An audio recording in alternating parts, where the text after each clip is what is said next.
It started with a flicker in the deep silence of Sector 17B, where no ships usually passed and no stations dared stay too long. A signal blinked once, just once, then disappeared. The automated sensors of the Galactic Council picked it up. It was strange, not a normal transmission, not a call, not a beacon. It was something else. The signal was short, only 0.4 seconds. But it carried compressed data packets, too complex for even high-level decryption A's to read at once. Within 10 minutes, analysts at the Council headquarters on Arcanis Prime raised an alert. 10 more minutes, and the signal reached the High Council's Emergency Review Board. And after that, chaos began. The Council members were nervous. Every species in that chamber had memories of war, especially with humans.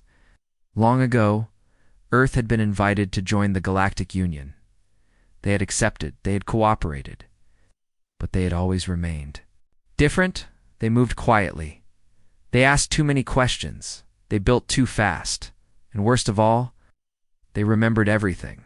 So when the signal was traced back to Earth, fear spread fast. "This is a pre-war code," whispered High Speaker, telling of the Saxtari people. "We've seen this pattern before. During the Grawl invasion, it's human. Definitely human. But it's not a weapon," another council member said. "It's encrypted, yes, but not hostile." "It's from Earth," Tellin said. "Again, and Earth only sends messages like this when they're about to strike." That was enough. No one questioned it after that. Within hours, the council voted. Lock down Earth. All communication channels were severed. Trade routes were closed. Embassies were evacuated. Human ships outside the Sol system were grounded or captured. Back on Earth, no one knew why.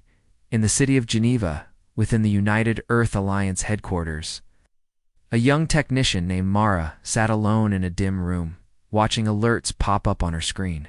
She frowned. Dozens of ships were being rerouted. Cargo missions had been canceled. A diplomatic shuttle had vanished. Mara leaned back in her chair. "Something's wrong," she whispered. She opened a terminal and checked the outgoing transmissions. One stood out, short, strange, sent from a Lorbit satellite 2 days ago, not a scheduled ping. It wasn't even marked as a classified transmission. It just happened. She clicked it. Her screen blinked, then froze. Error. Unauthorized access. Security lockout initiated. What the hell? Before she could move, a soft knock came from the door. Mara turned around. 2 men in black coats entered. No name tags, no words. One of them held up a badge, the other pointed at her screen. "You didn't see anything?" he said. Mara hesitated. The man walked over and turned off her console. "It's above your level. Forget it." They left. 3 hours later, news broke across Earth. The Galactic Council has declared Earth a potential threat. Effective immediately, all human diplomatic privileges are suspended. All peace talks are frozen. All Council allies are advised to avoid Earth territory. The people were stunned. There had been no warning.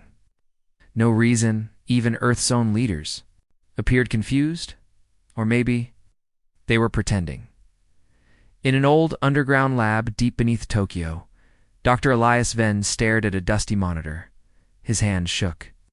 The transmission played on a loop. He had decrypted it by hand, using an ancient code. Only a few people still remembered it wasn't a weapon code. It wasn't even a threat. It was a distress signal. Elias leaned forward, mouth dry. He adjusted the audio filter and pressed play. A soft voice crackled through. "To any listening ship, Earth is in danger. Solar activity reaching critical levels. Send help. Repeat this. Is not a drill." That was it. No hidden threat. No war cry. Just a warning. Just. Silence. Elias stood up and rushed to the surface. But he was already too late. On the moon Titan, hidden behind Saturn's shadow, a dormant Earth fleet flickered to life. It had no name, no record. It was part of an old program, Project Black. Echo, meant to be used only if Earth was ever betrayed by the Galactic Union. The betrayal had come, and the fleet remembered. One by one, ships powered on. Stealth systems activated, no transmissions, no noise. Motions low, precise. Deadly, meanwhile, back on Arcani's prime. The High Council debated endlessly. We must send a warning shot. Show strength. Keep them in line. They've done nothing yet. Someone argued, but fear was louder than reason. The Council agreed to send a message to Earth. Surrender all orbital weapons. Submit your leadership for questioning. Quapertand we may reconsider. That message never arrived, because the signal was blocked by Earth. They had already begun jamming alien frequencies. Mara, the technician, was now hiding in a secure network hub beneath Alaska. She had stolen a copy of the original signal. Had spoken with Dr. Elias. She knew the truth. Earth had not threatened anyone. The aliens had panicked, and now Earth was preparing. A silent countdown began across the planet. No speeches, no panic, just preparation. Because when Earth fights, it does not scream, it waits. On the third day after the blockade, a strange event occurred. Across dozens of Council-controlled planets, screens suddenly flickered and turned black. A message appeared. White text, black background, no sound, just one line. You silenced our cry for help, then another. You erased our voice. And finally, now hear our silence. Then everything went dark. For 10 minutes, nothing worked. No sensors, no weapons, no power. It was as if Earth had flipped a switch across the stars. And then, everything returned to normal, but the fear did not fade. On board the command ship Vigilant Hope, Admiral Thoric of the Xantari fleet stood silently, watching replay footage of the blackout. His crew whispered behind him, "Sir, what do we do?" Stared at the screen for a long time. Then he answered, "We prepare for war." A junior officer hesitated. "But sir, they haven't fired a single shot." Thoric turned. "No, but they sent a signal." He walked to the window and stared out at the stars. Now we wait for their answer. Far beneath Earth's crust, inside an abandoned military base, a room full of generals stood in front of a glowing map. Red dots marked alien fleets. Blue dots marked Earth's hidden assets. One general turned to the others. "We offered peace. They gave us silence. Now we reply." Another asked quietly, "With what?" The first general smiled. "With the truth. And with fire."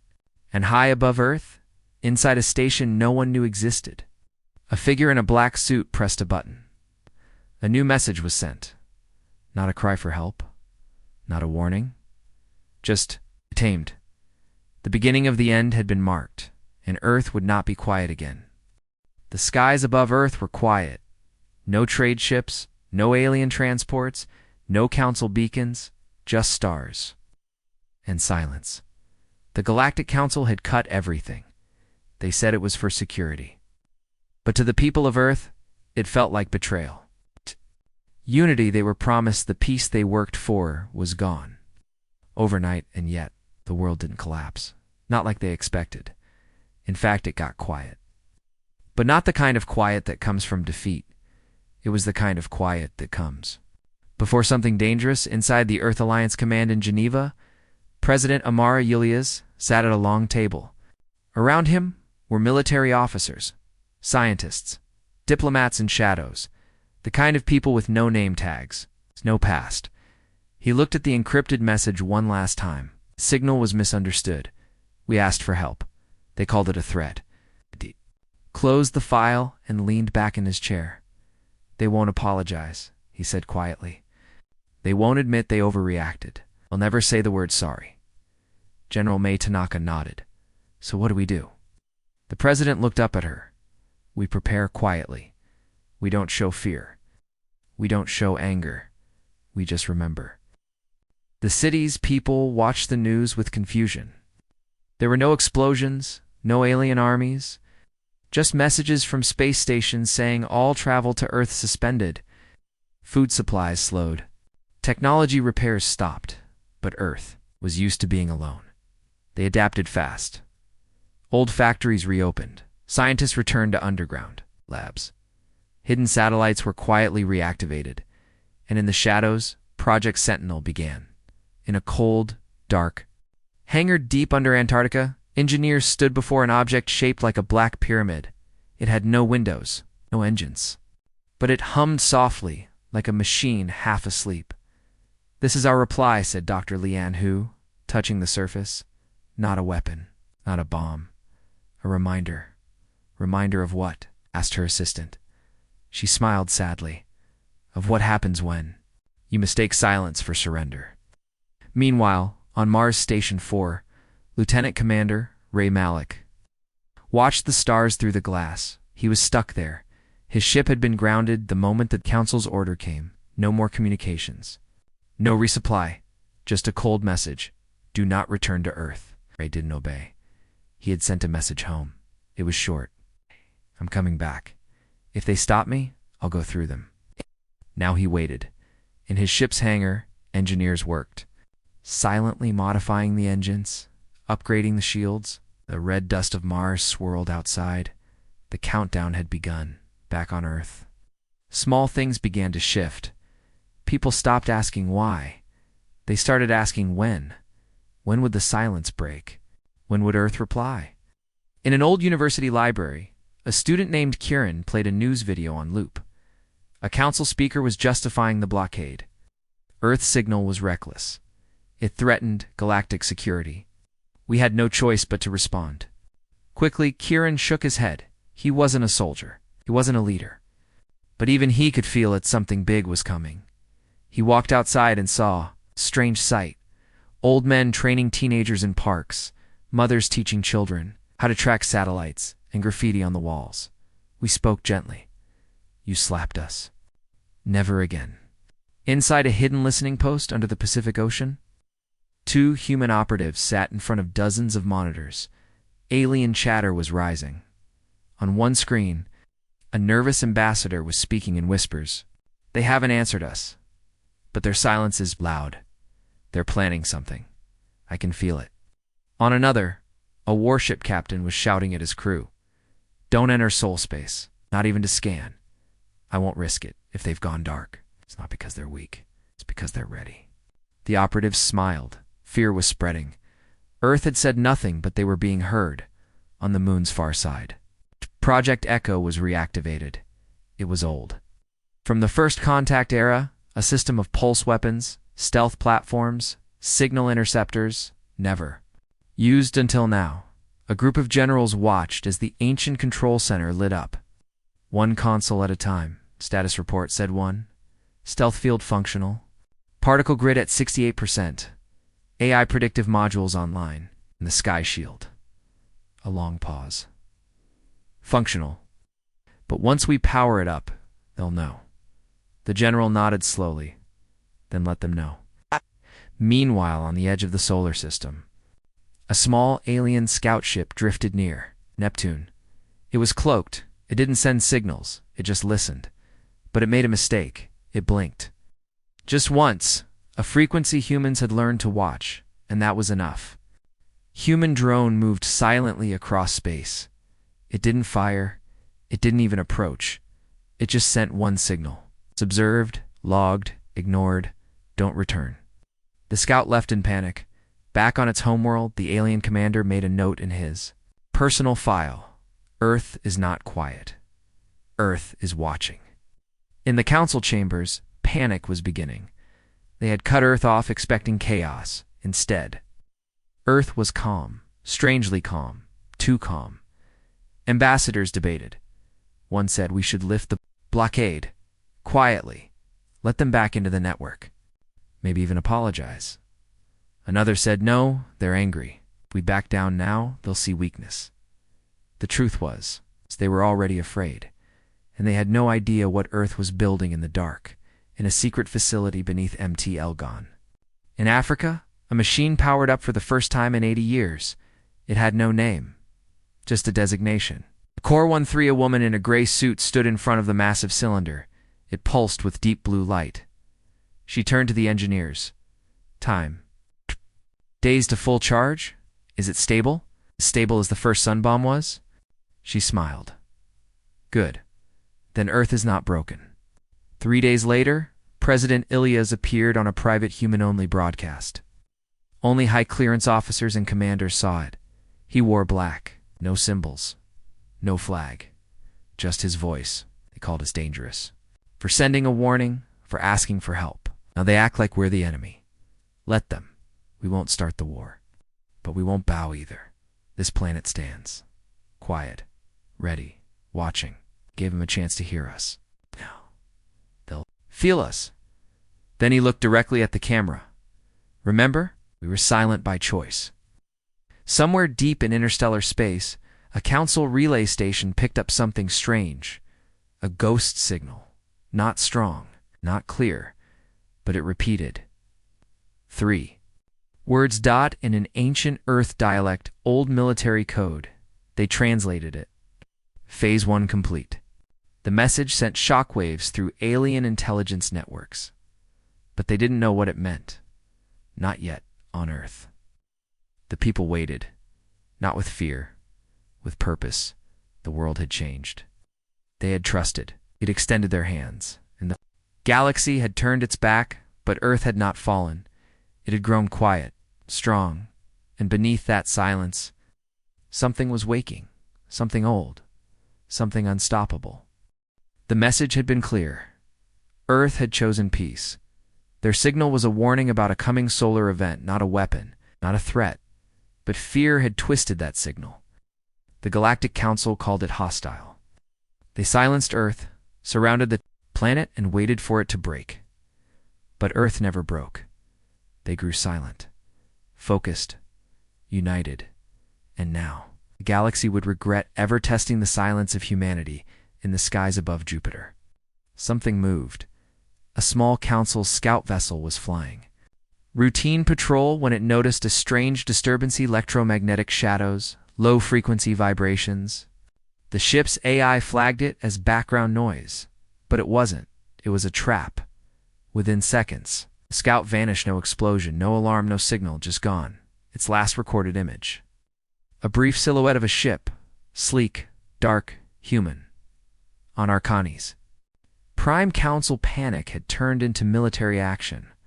The Xantari, the Graal, the Cathariel, powerful member racist, demanded a show of strength. They didn't understand why Earth was so calm, and in their fear, they believed the calm was weakness. Strike first, crush their defense, show the galaxy that no one threatens the Council. So they launched Operation Silence Fire. Fleet strength. 90 warships. Commanders. Elite. Target Earth's orbital defense grid. Their mission, disable, capture, control. It would be the biggest show of force the galaxy had seen in decades, and they were certain Earth wouldn't stand a chance. Back on Earth, President Ilyas sat in silence, watching the stars from the Alliance command tower. Next to him was General Tanaka, holding a secure tablet. The fleet just crossed Neptune, she said. ETA. He asked for hours. The president nodded. In Core 13. Ready? A pause. No speeches, he said. No broadcasts. No warnings. Tanaka smiled slightly. Understood. In the orbital shadow of Earth's dark side, a massive, human structure powered up. It was invisible. It made no sound. But its effects were immediate. As the alien fleet approached, their sensors started to flicker. Weapons glit. Shields pulsed. Then, the stars vanished. A black, foggy electronic interference spread across the fleet. Commanders shouted, pilots scrambled. AI units reset, and then Earth spoke. Only one word. From every speaker, screen, and interface. Enough. Then the sky opened. Earth's defense system had been silent for decades, but that silence had only been sleep. The moment Operation Silence Fire entered range, hundreds of stealth platforms lit up. They didn't use energy weapons. They used pulse. Disruptors tech no alien had ever seen. One pulse and entire ships shut down. Another. Pulse shields collapsed. Another engines froze. Mid-dash burn, the first alien ships didn't even know they were under attack. They thought they'd hit some kind of gravitational anomaly until the third wave. That's when the fire began. From the far side of the moon, 3 human warships appeared, not new ones. Old ships Legacy-class, handmade steel. Not synth, but upgraded in silence over generations. Their names glowed across the stars. UES Requiem, UES Firewaku, ES Mercy's End. They didn't broadcast warnings. They didn't ask for surrender. They simply fired. Admiral Zarnath of the Grawl fleet screamed into his comms, "We're under attack! Human systems are corrupted. Request backup. Send reinforcements." There was no reply. Every communication line was jammed with one repeated message. "You called us dangerous. You made us dangerous." His ship, the Eclipse Fang, tried to retreat, but Earth's satellites had shifted, blocking the escape paths. Like chess pieces on a perfect board. Then the gravity anchor engaged. A weapon that didn't explode. It simply pulled hard. The Eclipse Fang was dragged from orbit into Earth's upper atmosphere. No fire, no explosion. Just a message. "Next time, listen." And then silence. On Arcani's Prime, the Council finally received footage from the fleet. A short clip, 30 seconds in it. A Grawl ship spins uncontrollably before vanishing. A Cathari battleship powers down mid-fire, and a human ship floats calmly. Through the wreckage, no damage, no hurry, just watching. Inside the council chamber, Speaker Tellin stood slowly. "We made a mistake," he whispered. "We pushed them. They asked for help, and we answered with fear. But now..." Ambassador asked, "Will they stop?" No one answered, because no one knew. Back on Earth, the skies were clear. The fleet had been scattered. Only 17 of the original 90 ships returned home. None of them were untouched. All of them carried one final message embedded in their systems. Was locked at the highest encryption level. But the translation was simple. Peace was offered. You chose fire. You thought silence meant surrender. It meant warning. President Delius sat once again at the command table. A screen showed live feeds from Council Worlds. Panic, confusion, fear. He looked at General Tanaka. Status. Systems stable. No human casualties. They never made it past low orbit. And our message delivered, loud and clear. He nodded. Double quotes, "Good. Now shut it all down. No more attacks. No more responses. Let our silence speak again." Far away, on the dark side of a rogue planet, a deep space observatory picked up a strange pulse, faint from Earth. But unlike the last one, this wasn't a distress signal. It was a heartbeat, not literal, but rhythmical, most musical. Repeating.com, strong.a. Signal that said, "We're still here." And in every corner of the galaxy, those who heard it understood. Earth was not angry. Earth was not vengeful. Earth was simply waiting. The galaxy had gone quiet. Not out of peace, out of fear. Earth had not destroyed planets. It had not declared war. But it had responded swiftly, silently, and without mercy. Now, Council debated in whispers. Fleet commanders refused to patrol. Near Sol, border stations near Earth shut down for maintenance. And across the stars, one terrifying idea spread like a shadow. What else is Earth hiding? Deep inside the citadel of records on the Council homeworld, a historian named Kuroth accessed ancient, forbidden files. He wasn't a soldier. He wasn't part of the military, but he knew something was wrong.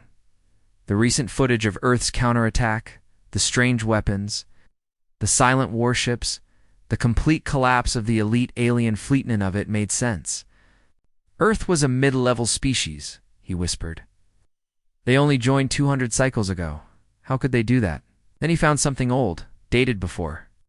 Earth's official entry into galactic society, buried beneath thousands of flagged word nast file labeled Project Ghostline. Human Intelligence, Capilidius Koth, opened it.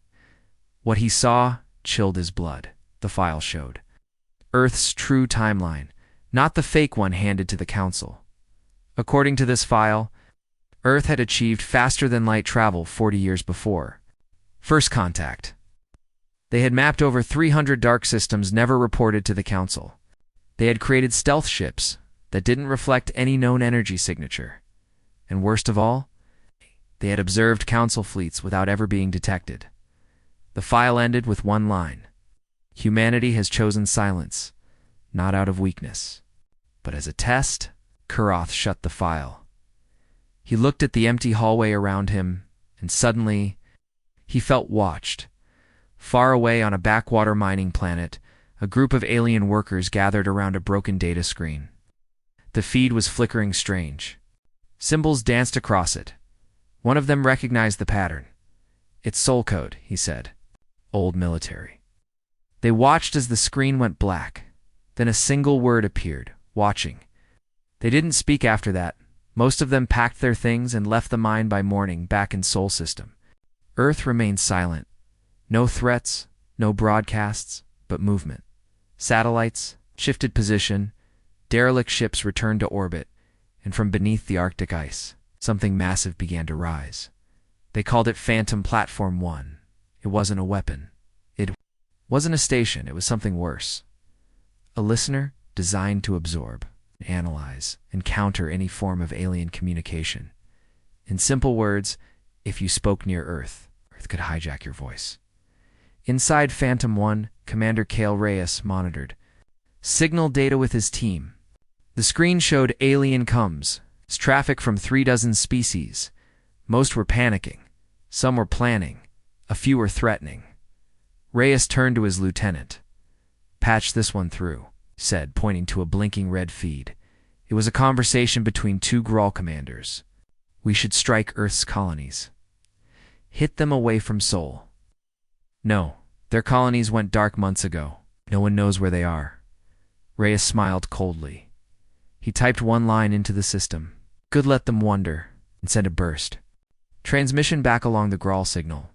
Just 5 words. "The shadows are already there." On the Council planet Velthas, panic became law. The Council passed a new rule. No species may monitor or enter Earth space without unanimous permission. But even as they passed the law, Earth was already listening. No one knew how. No one knew when it started. But all across Council channels, encrypted messages were being replaced. In the place of command codes and security phrases, they now found eerie human messages.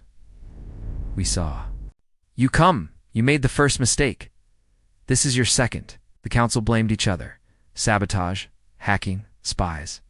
But the truth was worse. There were no spies. There was just Earth, everywhere. Somewhere on the dark side of the galaxy. Beyond known maps, a Kethri ship entered a system believed to be abandoned. No planets, no stations, just darkness.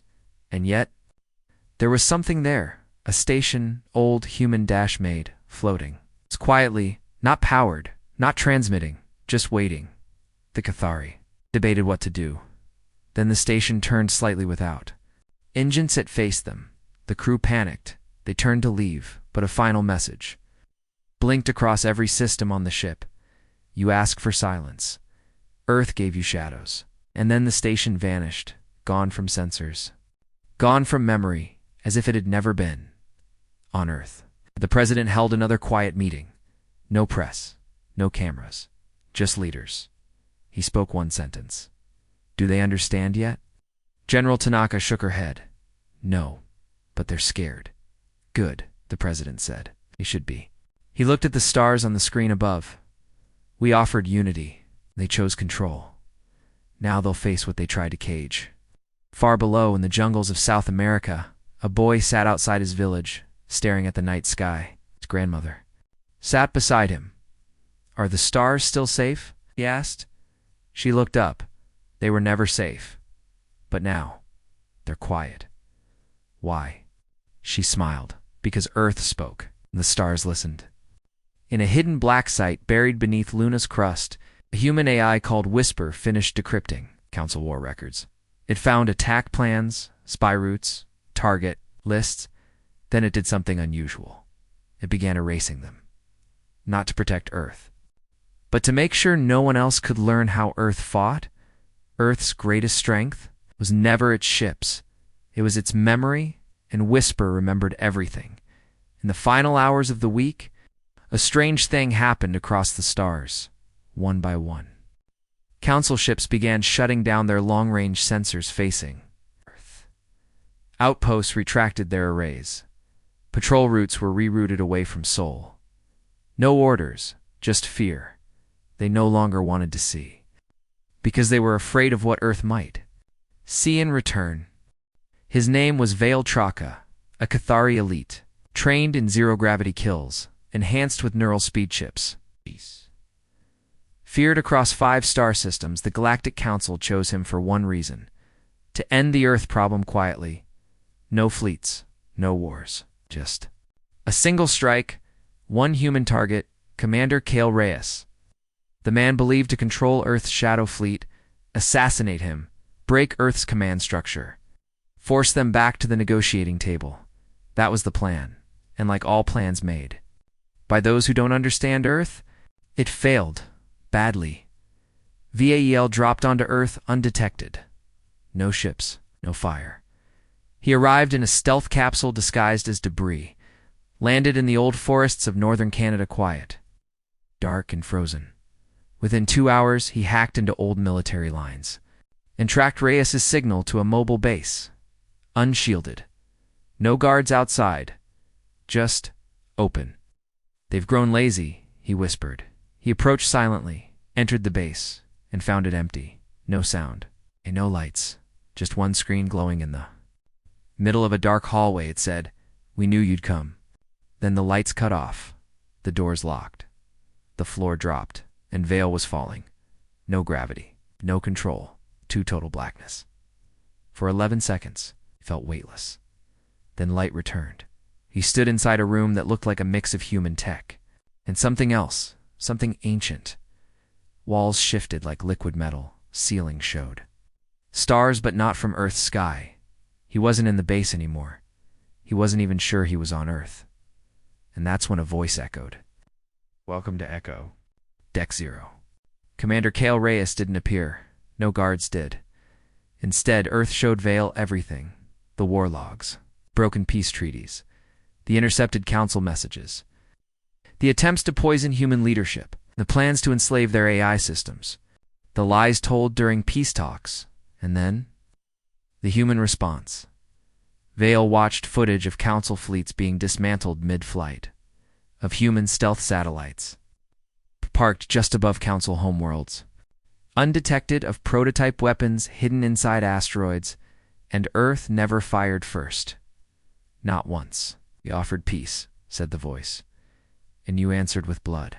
So now, you will see what silence creates."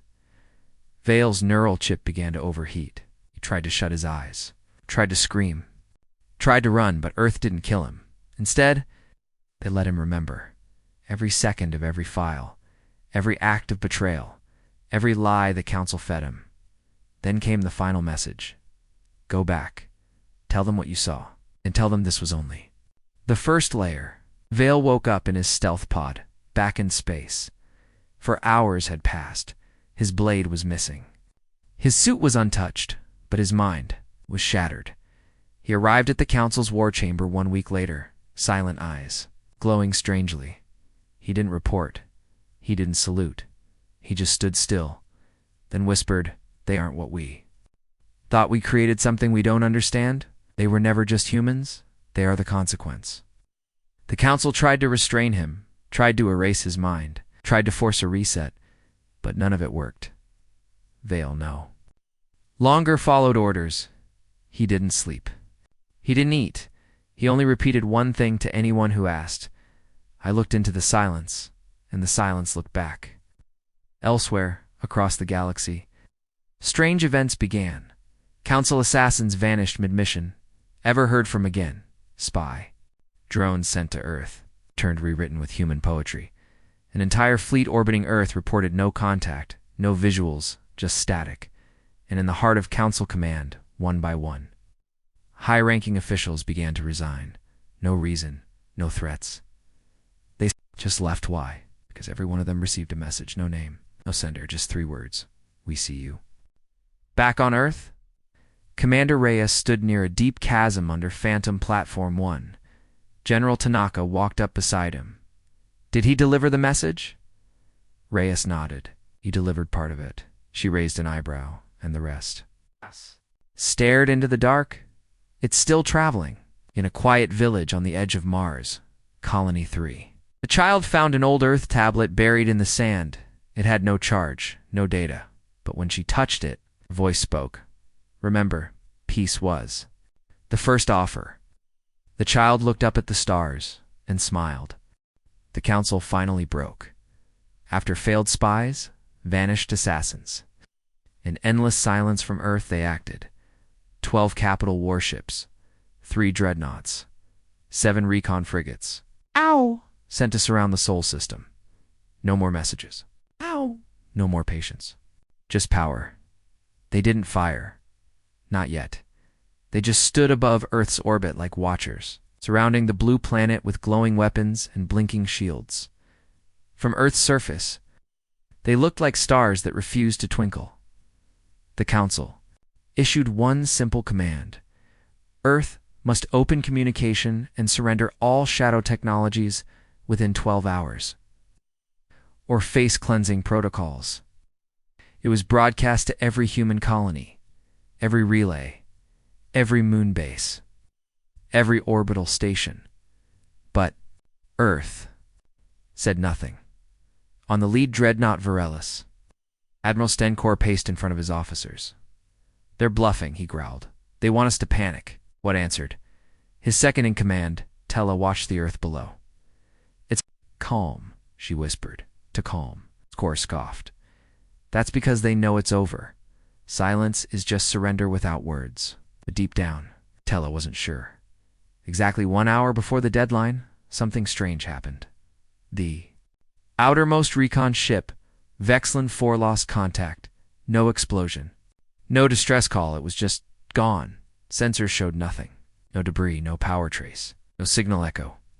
Admiral Kor demanded a sweep. The closest frigate Braver. 6 moved to investigate. They approached the exact coordinates where Vexlan 4 had vanished and found nothing except one small object floating. A piece of metal, old, carved with 3 words, 1 by 1. Kor ordered full alert, shields raised, weapons armed, still. Earth said nothing, no ships launched, no stations moved, even Earth's civilian networks remained quiet as. If the planet didn't even notice the fleet above, that's when Braver 6 also vanished. Same pattern. No sound, no trace. Only another floating object remained. This time a human dog tag name scratched off. Just one line burned in. TWO. Kor began to sweat. He ordered all ships to spread out. No clustering. No direct line of sight with Earth's surface. His command ship, Varelis, remained at high orbit. It was supposed to be safe, but then their internal. AI shut down. All doors locked. Lighting flickered.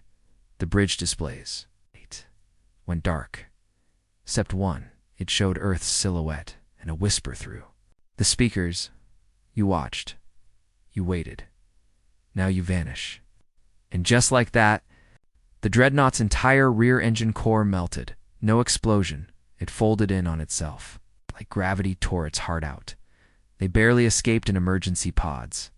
The Council now had 8. Ships left and Earth still hadn't moved. On the ground, Commander Reyes and General Tanaka stood watching from Phantom Platform 1. They drank tea quietly below them. Deep scans showed every ship's movement above Earth. Why don't we just talk to them? Tanaka asked. Reyes shook his head. They didn't come to listen, they came to prove something. He sipped again. They forgot. Earth doesn't prove things, it reminds. Another ship, Kelvin. 3 sent a desperate message back to Council Command. Earth has no fleets in orbit. No energy surges, no visual threats. What? But our crew is seeing things. We hear whispers. Our systems are responding in ancient Terran code. Some are having memories that aren't theirs. Then silence. They were gone. only static remained. On Earth, whisper the human AI buried deep inside, Luna smiled to itself. Project Phantom. Memory was working. Earth hadn't touched them with weapons, just memory. Inside the council war room, leaders panicked. We must retreat. They're using psychic warfare. They've breached our core. But the High Chancellor stared at the live fleet feed. He noticed something no one else did. Every vanished ship, ... was one that had previously voted for Earth's punishment, not random, targeted, strategic. They're teaching us a lesson, he whispered. Then he did something no Chancellor had ever done. He sent a personal message to Earth. We are ready to talk? What do you want? No reply. Not yet. In orbit, only 3 ships remained. Core's emergency pod floated silently, barely tethered to a crippled recon frigate. He looked at Earth. Not a single missile fired, not one human fighter launched. But still, the Council's fleet was dying. He reached for a manual distress beacon. Then it turned itself off. A voice came through his pod's audio. You sent ships. We sent shadows. You sent fire. We sent memory. Next time, don't come in. Silence, pretending peace. And then the final frigate vanished, leaving only empty orbit. Council. Command declared a system-wide blackout on Earth reports. They feared what panic would spread. But rumors already leaked. 12 ships went in. None returned whole. Earth didn't destroy them. It erased them. This is the price of denying peace. Somewhere far from Earth on a broken council ship drifting in deep space, a lone crew member awoke from stashes.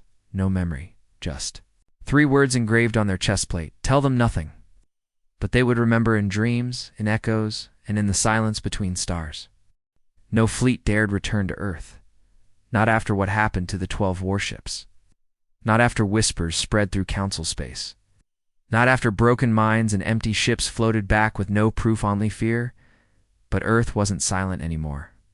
For the first time in months, a message echoed through every major system. Not encrypted, not hidden. Just one signal, broadcast in hundreds of languages. This is Earth. We were offered peace. We responded with restraint. Now we offer a final choice. The galaxy paused. Then Earth's message continued. To those who truly want peace, we welcome you. To those who choose fear, continue your path. But know this. You will never see us coming again. No threats, no countdowns. Just an offer. The message ended with coordinates somewhere in unclaimed space, a meeting point, neutral ground. In the High Council chamber, leaders argued for hours. This could be a trap, or it could be our last chance. They didn't fire a single weapon, don't you see? That is the weapon. At last they voted, not on war, but on who would go. In the end, they sent one ship, unarmed, marked with peace sigils, carrying diplomats, AI interpreters, and a backup self-destruct core, just in case. They arrived at the coordinates and found something impossible. A station the size of a small moon, but it wasn't made of metal. It looked organic, alive. Its surface shifted like water under light, and it bore no weapons, not even docking ports, just a soft blue glow at its center. Like a heartbeat, the diplomatic ship hovered nearby. Then a voice came through their systems. Calm, measured, human. Welcome to the listening core. This station remembers every offer of peace. In every betrayal, step forward only if your purpose is pure. Half the delegation refused to leave the ship. They were scared. The others, desperate for answers, moved closer. As they approached the glowing core, something incredible happened. There, translators stopped working. Not broken, just silent. And then, they started hearing the voices in their own minds. Not as words, as memories. One delegate dropped to her knees, weeping. She saw her people's past invasions as if she were the victim. Another screamed. He remembered ordering strikes on innocent outposts, now feeling their last moments. It wasn't torture. It was truth, raw, direct. Earth wasn't speaking. It was showing at the center of the station. Figure waited. Not a warrior, not a machine. Just a young human woman in plain gray robes. She smiled gently. "You came," she said. One delegate trembled. "What is this place?" "This is what Earth built after the first betrayal. A place to listen before reacting." "Why?" the diplomat asked. "Why not fight back harder?" She looked at him. "Because the first step in real war is losing your ability to listen," he swallowed. "What do you want from us?" Her answer was simple. "We don't want your surrender. We want your choice." The delegates blinked. She continued. "You may go back.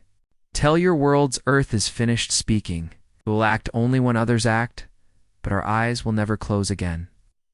Then she touched a panel beside her. A hologram opened showing planets, battlefields, old treaties, and beside each one, a label. Peace denied or peace accepted. Earth had been tracking every civilization's decision, and now the galaxy would be judged. Not by race, not by power, but by choice. The delegation left in silence, no shots fired, no blood spilled, but none of them slept on the return trip. Their dreams were filled with Earth's memories, memories not their own, memories that stuck. Back in council space, panic spread again. Earth gave us a choice. They didn't demand anything, they just remembered. Some worlds sent embassies to Earth, others doubled their fleets.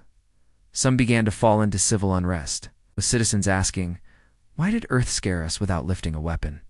What if they never wanted war at all, but on a quiet moon near Saturn, inside Phantom Platform 1? Reyes sat in silence. He spoke to the woman in the gray robe. "You think they'll choose peace?" he asked. She didn't answer at first. Then she smiled softly. "No, but now. They'll remember what choosing fear costs." In the vast black between stars, a forgotten probe floated into a council science station. Inside it, a single data file played, a child's voice, laughing. Then, whispering, "We were kind once. You taught us not to be." It started with a quiet signal, no threat, no demand. Just one sentence, played across every known channel in the galaxy, from council hubs to outlaw sectors, to forgotten colonies in deep space. The message was simple. This is Earth's final broadcast. Then silence. No one spoke. No one blinked, and then the screen lit up. What followed wasn't a war threat. It wasn't even a voice. It was a montage of memory. Footage, sound, echoes, feelings. A 1,000 years of peace offerings from Earth ignored, twisted, betrayed. Recording of Earth's first ambassador begging for peace before being shot on. Arrival. A treaty signed by humans and burned by council soldiers days later. A refugee ship clearly marked destroyed while fleeing a war. Earth didn't start. Then came the reactions. Galactic leaders laughing, calling Earth a primitive kindness cult, mocking their culture of restraint, calling peace a weakness. Only fools worship. Each image came with a timestamp. Each timestamp came with proof. The truth couldn't be denied. And then the screen went black again.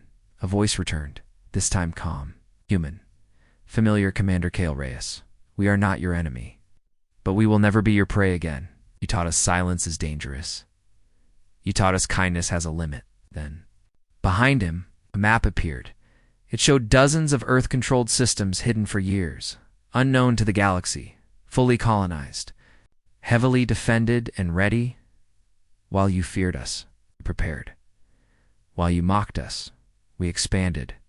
And while you sent fleets, we studied your minds. The galaxy watched in horror as Earth revealed its truth. Weapons powered by emotion engines, fleets hidden inside dead stars. Soldiers raised not for conquest, but for containment. Not to spread war, but to end it before it begins. Then, Earth played the final piece. An audio clip recovered from the assassin Vale Traka. It's now confirmed to be mentally broken after returning. From Earth in the recording, his voice was soft, haunted. "They never killed me, they showed me. Every scream I ever ignored, every order I followed, I felt it all. And now I can't feel anything else. Millions watched, billions heard, entire. Civilizations froze. Some wept, others screamed, and some chose silence. Earth's message ended with one final line. You may forget what we said, but you will never forget what we showed you. This is the price for denying peace. Then the broadcast ended. Forever that night, across the galaxy. One empire collapsed under protest. A rogue admiral in the Outer Rings surrendered before ever meeting Earth's forces.